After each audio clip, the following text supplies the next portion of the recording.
ইনশাআল্লাহ আমরা একত্রে আছি। যদি সময় মতো দাবি আদায় না হয়, সংসদ এবং রাজপথ একাকার হয়ে যাবে। গণভোটের গণরায় বাস্তবায়ন করতে হবে। গণভোটে 70% মানুষ এর পক্ষে, সংস্কারের পক্ষে ভোট দিয়েছে। এ পর্যায়ে গুরুত্বপূর্ণ বক্তব্য রাখবেন জুলাই অভ্যুত্থানের অগ্রসেনানী, জাতীয় সংসদের বিরোধী দলীয় চিফ হুইপ, জাতীয় নাগরিক পার্টির এনসিপির সম্মানিত আহ্বায়ক জননেতা জনাব নাহিদ ইসলাম। বক্তব্য রাখবেন জনাব নাহিদ ইসলাম। বিসমিল্লাহির রহমানির রহিম। প্রিয় সংগ্রামী উপস্থিতি, আজকে বাংলাদেশ খেলাফত মজলিস কর্তৃক আয়োজিত এই সমাবেশে উপস্থিত আছেন বাংলাদেশ খেলাফত মজলিসের সংগ্রামী আমির আল্লামা মামুনুল হক।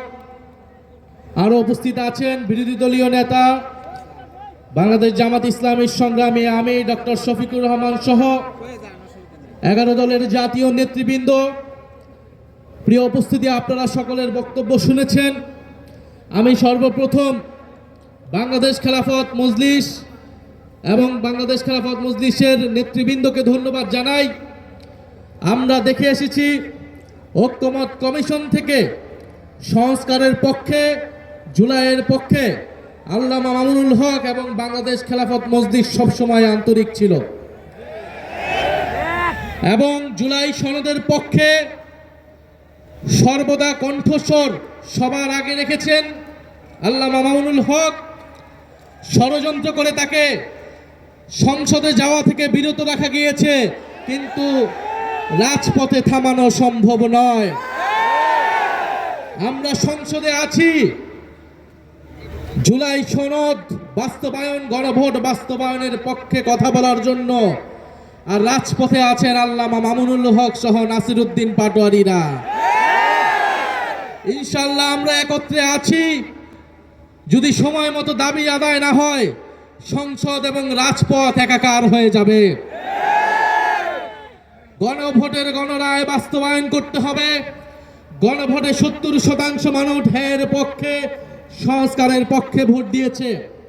আমরা এখনো একটু কথা অল্প করে বলছি, কারণ দেশে অনেক সংকট। দেশের মানুষ ভালো নেই, দেশে জ্বালানি সংকট, দেশের মানুষ চিকিৎসা পাচ্ছে না, হামের চিকিৎসা পাচ্ছে না, দ্রব্যমূল্যের ঊর্ধ্বগতি, তেলের দাম বৃদ্ধি হয়েছে। বিরোধী দল থেকে দায়িত্বশীল বক্তব্য দেওয়া হয়েছে, সরকারকে সহযোগিতা করতে চেয়েছি। এই ধরনের অস্থিতিশীলতার সুযোগ নিয়ে রাজনীতি করতে চাইনি, কিন্তু সরকার বারবার কথার বরখেলাপ করছে। সরকার বিশ্ববিদ্যালয়গুলোকে দলীয়করণ করছে, গুন্ডা বাহিনী লেলিয়ে দিচ্ছে, সকল প্রতিষ্ঠানকে দলীয়করণ করছে, বিচার বিভাগকে কুক্ষিগত করার চেষ্টা করছে।